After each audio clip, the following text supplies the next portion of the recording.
E aí, pessoal, o capítulo 215 de The Beginning After the End já saiu ontem à noite. Eu dei uma lida nele e, tipo assim, é um filler. Eu fiz uma postagem aqui na comunidade do canal e disse pra vocês que realmente é um filler e não é, mas vamos entendendo aqui. Bom, esse capítulo expressou a necessidade do Arthur ter ir ver os pais dele depois do ataque ao comboio que trazia suprimentos para a muralha. Tudo bem até aí.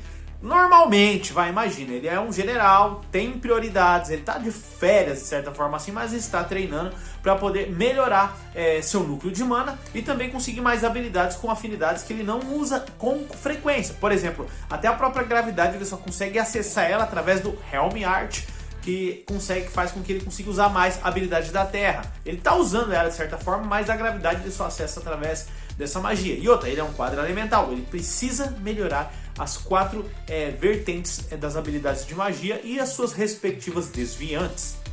Lembra que no último episódio eu falei pra vocês, na última análise, eu falei que esse negócio de ataque aos suprimentos que iam pra muralha foi falado bem lá atrás, numa das reuniões do conselho? Exatamente. Logo depois que eles trataram o assunto dos retentores, nessa parte depois disso, eles sentam ali e conversam sobre entrega de suprimentos. O nome do capítulo em si é o capítulo 178 da novel, chamada de Conduta Estratégica, e na qual eles mencionam que os suprimentos deles estão sendo atacados, e recentemente um local foi atacado, tiveram perdas de pessoas que estavam defendendo suprimentos, mas o grupo principal se manteve tranquilo. Nesse momento o Virion dá uma olhada de relance pro Arthur e comenta: o comboio que foi atacado era dos chifres gêmeos. Na hora o Arthur fica tranquilo, mas gela, porque ele sabe a dificuldade. Ele não queria que os pais dele, tanto o Reynolds como a Alice, ficassem no meio desse fogo cruzado, mas eles querem ajudar na batalha. Na novel também, o Arthur priva essa notícia da Ellie, ela não fica sabendo, entendeu? Como foi mostrado na novel, eles mudaram isso. E esse capítulo em si, que ele sai lá do treinamento, vai lá pro meio da batalha, pro campo de batalha, onde estão sendo tratados, e conversa um pouco com o pai dele, e vê os chifres gêmeos também, isso aí não existe na novel, foi criado, entendeu? É meio que uma gordura criada ali, não sei porquê, talvez demorar, sendo que a novel tá tão lá na frente. Não sei porque eles fizeram isso, mas é claro, existem outros momentos do Marruá que eles fizeram isso também, pela contagem que a gente vê dos capítulos, e talvez um dia eu trago isso pra vocês de curiosidade. Eu teria que voltar e ler tudo de novo, entendeu?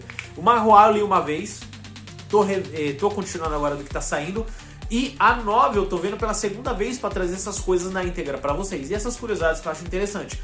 É ruim de todo esse último capítulo? Olha, sinceramente, pra quem conhece a novel sabe que era pra ter logo depois desse assunto aí, que o Virion vai lá, vê como é que tá o Arthur e que ele derrota a Esther na batalha, é pra uma lança, que no caso seria a Varai, ir lá e dizer pro Arthur: ó, eu tô com tempo livre aqui, a gente vai treinar. Cara, eu quero ver isso na novel, eu quero ver isso, na novel, eu quero ver isso no Marruá desenhado. Como é que vai ser desenhado? Vai ser muito legal, vai ser uma luta do calibre tão forte que o Byron vai ter que energizar aquele cristal para fortalecer as defesas daquela barreira de treino. É por isso que eu falo que foi totalmente alterado. Ele saiu do treinamento para ir lá pro outro lado. Tudo bem que tem a desculpa que ele vai estar inspecionando mais ou menos o local onde ele e o Gideon estão trabalhando para fazer tipo um trem, entendeu? Eles vão fazer meio que um trem, um navio térreo, digamos assim, que ele menciona.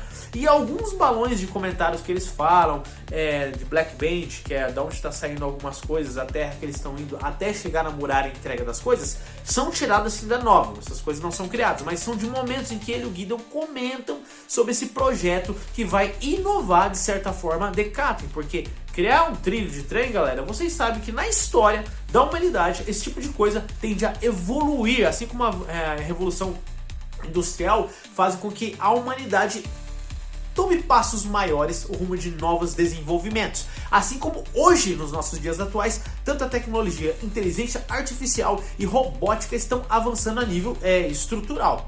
É por isso que eu vou deixar no primeiro comentário fixado um link de estudo, se você quiser conhecer a Dunk Code, que tem um dos maiores aparatos de curso sobre tecnologia, Python, Java, para você criar aplicativo, seu próprio aplicativo. Imagina você criando seu jogo, cara. Imagina você criando uma vertente do Beginning After the End, só que com outro nome, com outros personagens, mas de um joguinho de celular. Você pode isso e a tecnologia tá aí para vocês, beleza? Tirando o merchandise, galera, voltando assim pro assunto, depois de tudo isso, a gente vê que teve um estreitamento entre eles, ele conversou um pouco com o Reynolds, e depois se despede. E talvez vocês tenham ficado curiosos pelo Arthur ter ficado um pouquinho relutante em comentar com o pai dele alguma coisa. Provavelmente eu queria pedir desculpas pela forma com que ele agiu e falou com eles da última briga que eles tiveram, e ele não resolveu fazer nada disso. Bom, na nova vai acontecer um negócio mais pra frente, não que ele ficou preocupado, mas eles iam acabar conversando sobre isso daí um pouquinho mais pra frente, tá? Depois dessa luta que eu falei pra vocês que vai ter no treinamento. Mas eu não vou dar tanto spoiler aqui pra vocês. Outra coisa também é que eu acredito que o próximo capítulo ainda não vai voltar, ou talvez no meio do mangá da semana que vem, vai voltar no treinamento do Arthur, porque aparentemente a Kato teve a ideia deles passarem a noite ali naquele local. Teve até uma brincadeirinha que o Arthur ficou meio assim e a própria Esther ficaram meio tipo assim, nossa, ela tá chamando o cara pra sair, tipo, passar a noite ali, mas é aqueles típicos momentos shonen, aqueles tipo momentos de comédia do manhwa, né? Mas me fala aí, galera, vocês ficaram felizes com esse capítulo filler? É brincadeira! Gostaram? Pra você tá bom tamanho? Você que tá esperando pra mais coisa da nova provavelmente não deve ter gostado tanto disso e acha que não soma em nada a história. E eles poderiam, talvez, acredito eu, deixado mais pra frente, no momento que eles de fato na nova encontram com os pais dele e comenta sobre esse acontecido, um pouco mais da história em vez de simplesmente encher linguiça, né? Eu não gosto de encheção de linguiça, esse é o meu ponto que eu deixo aqui pra vocês entenderem com relação a esse capítulo. É um capítulo bom? Pra mim foi um capítulo mais ou menos, entendeu? Mais ou menos. Mas enfim, deixa nos comentários, lembra do link da Code aí que eu deixei pra vocês, dá uma olhada, vê se você curte ou não, dá pra você estudar na sua casa, cara. Vai dizer pra mim que você não tem vontade de aprender programação. É uma das profissões do futuro, acredite. Vai acontecer. Tamo junto, pessoal. Até depois do fim e bora conhecer mais mundo da magia de The Beginning After the End.